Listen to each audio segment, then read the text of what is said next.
साहेबाची ज्यावेळेस सर्व्हिस सुरू झाली, आमच्या शाळेला मान्यता मिळालं, अनुदान मिळालं, त्यावेळेस साहेबाच्या हातानंच अप्रोल वगैरे निघलं आणि आता स्वातंत्र्य मंत्रालय झालं आणि समाज कल्याण अधिकारी म्हणून त्यांना इकडे पहिली गोष्ट मिळाली. त्याबद्दल मी खरंच साहेब एक नशीबवान आहे. कारण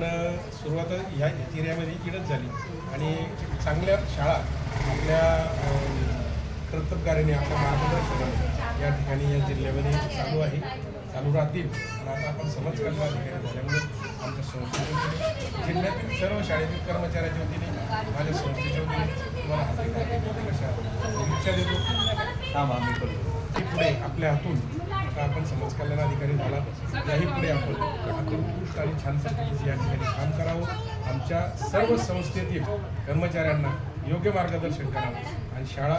महाराष्ट्रामध्ये टॉप लेवलवर कशी जातील या दृष्टिकोनामधून शेवट आपण काम करावं, काम करून द्यावं अशी आशा बाळगतो.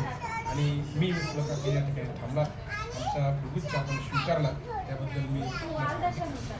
शुभेच्छा देतो आणि पुढील कार्यास